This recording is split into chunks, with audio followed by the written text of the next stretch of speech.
All right, everyone. Thanks so much for joining me for Weather Where You Are. Of course, all of the talk still on Hurricane Milton. The storm's still a hurricane as of the 11 a.m. advisory from the National Hurricane Center.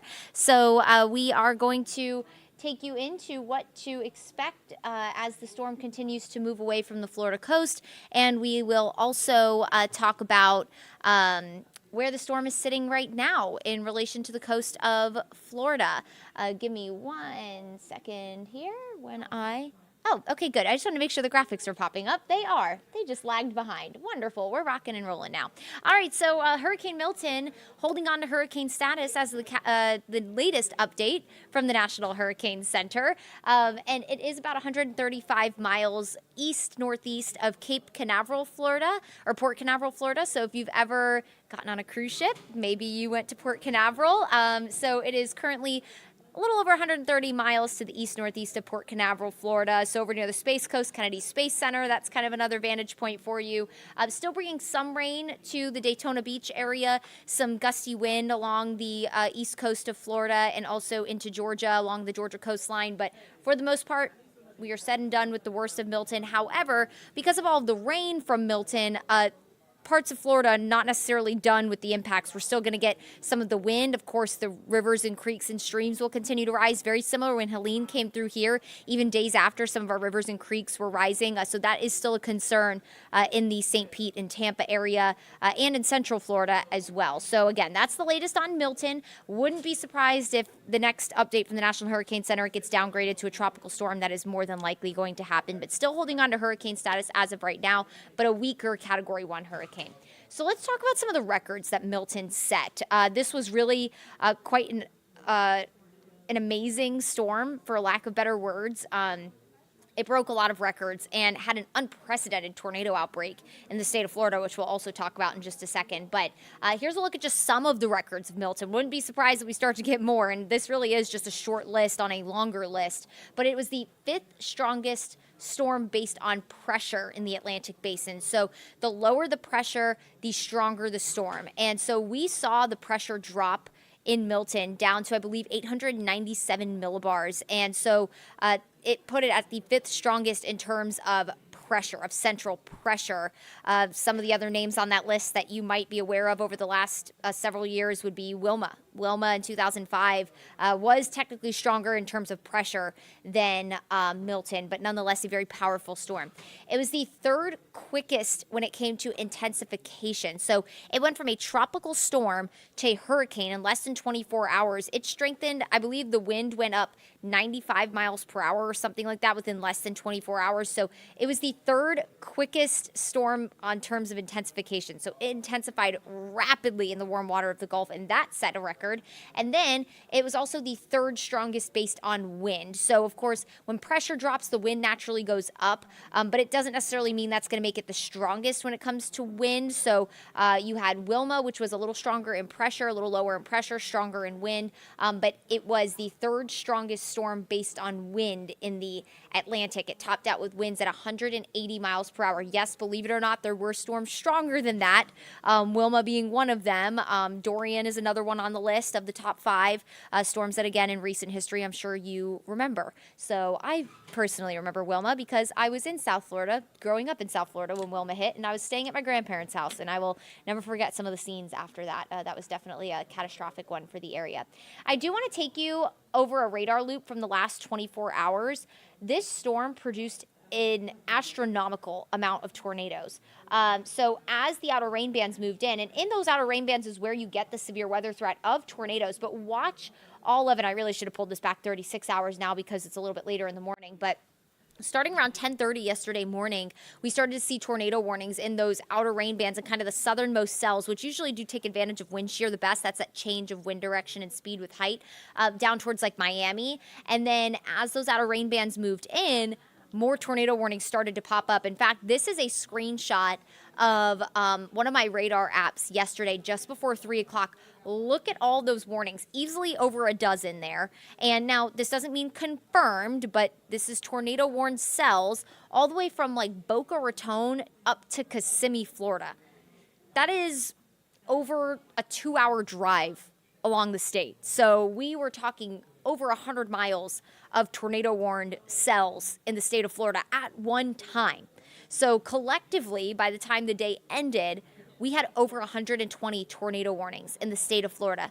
That is an outbreak by a long shot. And not that that doesn't typically happen in tropical systems, but this is by and large the most tornado warnings I've ever seen with a landfalling tropical system on the right side. So a lot of the state of Florida was under what we call an enhanced risk for severe weather. We've had those here before, level 3 of 5, if that sounds a little more familiar to you. And that usually means that scattered severe storms are likely, but this totally should have been a higher risk than that. But I know, National Hurricane Center, Storm Prediction Center, they had a lot to handle yesterday. But nonetheless, tornado outbreak yesterday, 17 warnings alone in St. Lucie County, which is where a lot of homes were destroyed. A lot of mobile homes were destroyed. Unfortunately, also because of the severe weather and this storm, every kind of threat it brought, from wind to rain to flooding to tornadoes. There were a few reported deaths, unfortunately, from this storm yesterday in the state of Florida.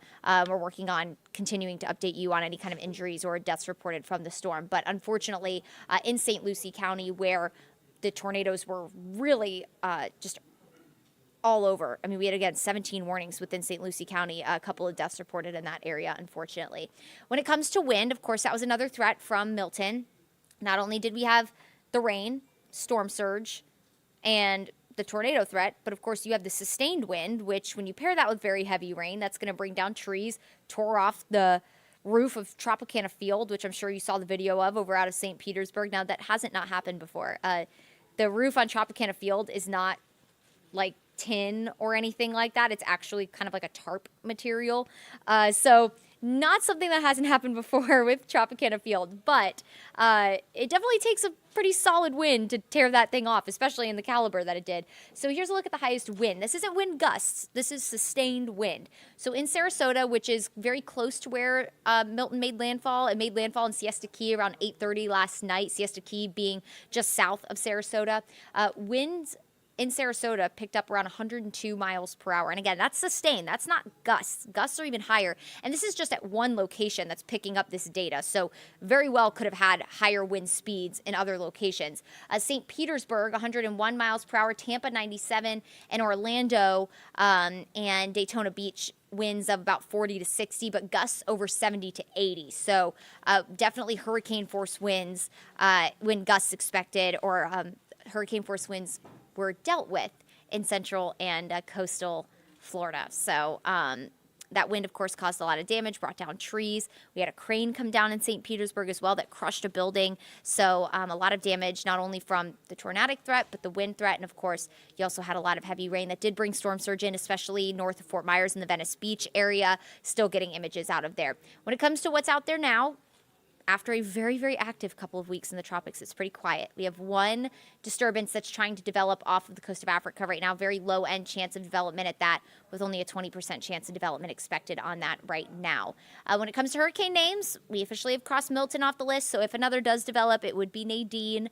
But after Milton and after Helene, I think we all just want a nice break, right? It's obviously been very devastating for the state of Florida, and they just got slammed again with this storm. The storm, again, making landfall in Siesta Key around 8:30.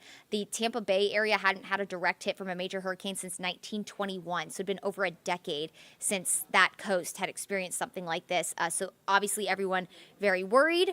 They got prepared. A lot of people did leave and evacuate, which is great news. Some people didn't. But at least checking in on my family and friends down there, they have all been fine. But I know that there's a lot of water rescues that have been going on, and there's a lot of recovery efforts ongoing right now. So, our information fairly limited because the storm went through late last night and into the overnight hours. So now that the sun is up, that's when the conditions have improved. That's when now all the emergency crews can go out. So I know we're going to be learning a lot more. So again, we still have a little while to go in hurricane season. We are officially past the peak. And boy, did the peak show up. It really got busy there the last couple of weeks. But we will be thankful to hopefully start to see a little bit of a downward trend in activity. But any activity is still activity, still something you have to watch. But Milton, again, creating just a mess from South Florida all the way into North Florida. Some spots from St. Petersburg through Orlando up to Daytona Beach picked up over a foot of rain. So now, of course, where's that going? On top of the ground. The ground can only carry so much water, and it's going into their creeks and rivers and streams. Some rivers are forecast by tomorrow to crest at near record levels. So some people tomorrow morning, this morning their road might be flooded, but tomorrow morning that water might be up to their doorway. So because a lot of these rivers in these areas, a lot of people live along the rivers because, they enjoy being by the water and going out on the water. And so when I was reading some of the discussions about these rivers and where they're going to crest at over the next couple of days in major flood stage, a lot of the discussions were saying this is going to impact homes along X, Y, and Z street and impact boat ramps. They'll be underwater. So even though the storm is over and the rain isn't physically falling and the gustiest wind and the tornado threat is done, there are still some of those kind of secondary effects of the water still rising because it all has to go somewhere.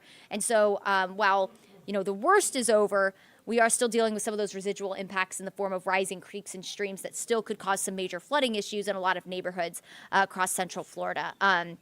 But again, just to kind of recap, we had winds of over 100 miles per hour along the west coast of Florida from St. Pete all the way down into Siesta Key and Sarasota.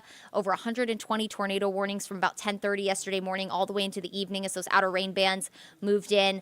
Over a foot of rain in some spots, so flooding obviously there. Haven't gotten any official numbers on storm surge just yet, but as soon as we get those, we'll let you know. But I think we can all agree that we are glad to see Milton go, and we will just put our support behind the state of Florida as they continue to clean up.